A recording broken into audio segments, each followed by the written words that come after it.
বন্ধুদের আসসালামু আলাইকুম, নমস্কার, খুলুমখা। আজকে আমরা কৈলা শহরের টিলা বাজারে এখানে 49 পরিবারের 206 ভোটার আমাদের মহারাজার আদর্শে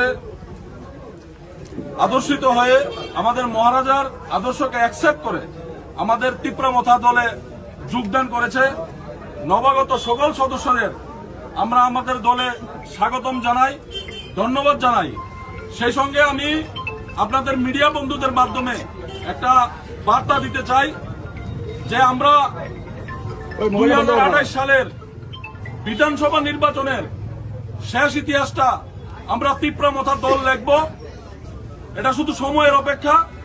আপনারা দেখছেন যে প্রত্যেক দিন আমাদের তিপ্রামথা পার্টিতে মানুষের জন উচ্ছ্বাস সমগ্র ত্রিপুরা রাজ্যে প্রত্যেকটা বিধানসভায় আমাদেরকে ফোন করছে যে আমরা মহারাজার আদর্শে ত্রিপুরা রাজ্যকে ভারতবর্ষের চোখে উন্নয়নের ঊর্ধ্বে নিয়ে যাওয়ার জন্য সামিল হতে চাই।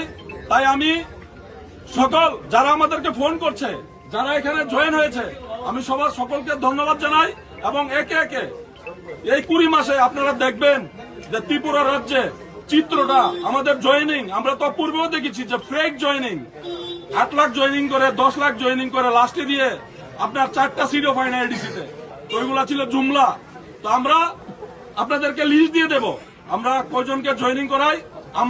আমরা আবার মহারাজার আদর্শে চলি, আমরা আবার জুমলা জয়েনিং করাই না। তো আমি ধন্যবাদ জানাই এখানে যারা জয়েনিং করেছে, এবং সামনের দিনে আমরা একসঙ্গে ওয়ারিয়ার্স হয়ে মহারাজার পাশে থাকব। মহারাজার সঙ্গে ঐক্যতায় ত্রিপুরা রাজ্যে 2028-এ আমরা এক নতুন সূর্যোদয় করব এবং আমরা ইতিহাস লিখব। ধন্যবাদ। সবাই সংখ্যালঘুদেরকে ব্যবহার করেন, ক্ষমতায় যাওয়ার পর সংখ্যালঘুর বুট লাগবে না বা এই ধরনের কুরুচির মন্তব্য বিভিন্ন ক্ষমতাসীন দল থেকে আমরা প্রায়ই লক্ষ্য করে থাকি। তো সেক্ষেত্রে কি ব্যতিক্রম হবে তিপ্রামথা, যেটা এখনো ক্ষমতায় আছে বা আগামী দিন আরো ব্যাপক হারে যদি ক্ষমতায় আসে, সেই যদি সংখ্যালঘুদের বঞ্চিত করতে চায়, এই নিয়ে কি বলবেন? আসলে সংখ্যালঘুরাই জয়েন করেছে অধিকাংশ। শুনুন, আমি আমার ভাষণেও বলেছি যে বিগত 48 বছরে আমাদের সংখ্যালঘুদেরকে দেশের মধ্যে ছাগলের মতন ব্যবহার করেছে, বিভিন্ন হাটে আমাদেরকে বিক্রি করেছে। আপনারা দেখেছেন, যে জন্যই তো আমরা রাজনীতি ছেড়ে আজকের দিনে আমরা মহারাজার পাশে, মহারাজার আদর্শে আমরা পাশে যেতে চাই, পাশে পেতে চাই।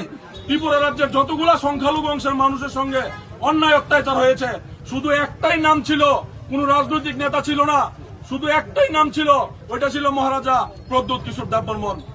আচ্ছা, আমরা গতকালকে দেখলাম আগরতলাতে বিভিন্ন বড় বড় কাপড়ের দোকানে ঈদের শুভেচ্ছা বার্তা লাগানো যাবে না বলে কিছু উগ্র লোক ফতোয়া জারি করেছে। এ ব্যাপারে আপনাদের মতামত কি?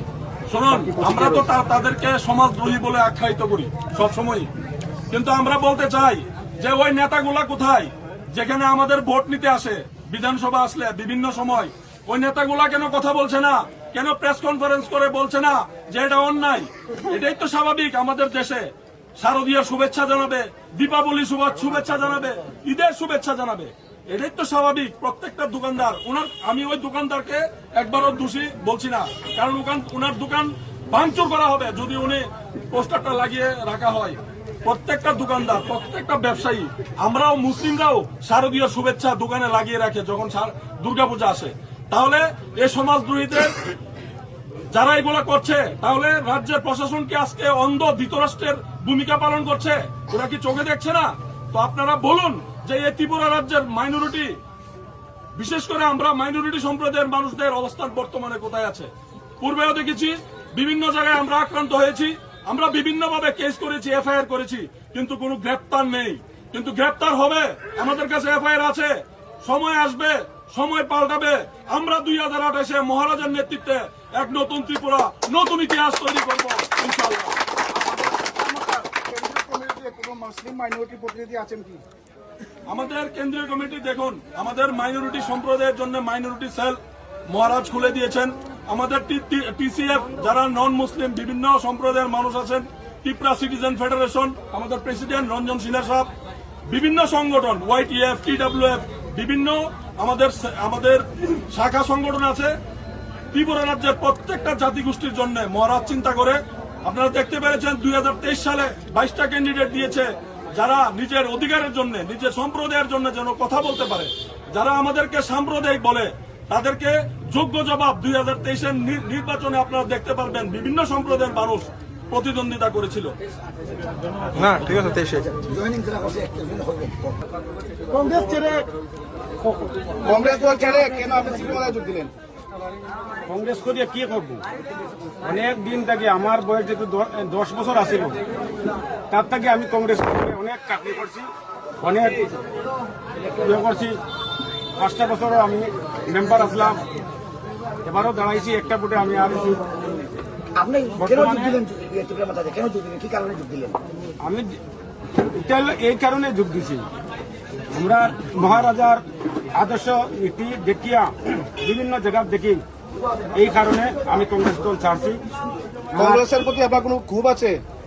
আমার কংগ্রেস পার্টির উপরে কোনো দুঃখ নাই, কিছু নেতা আছে কংগ্রেসের, এই নেতার কারণে এই কৈলাসর সিটে আগামীতে আমরা ত্রিপুরা এমএলএ আমরা জিতাইমু। আর আমরা ত্রিপুরা থেকে 2800 আমরা বিজেপি সরকার আমরা ত্রিপুরা থেকে সরাইমু। আমরা এটাও এখানে আমি দলীয় গান্ধী 22 মিলিয়ে 21 মিলিয়ে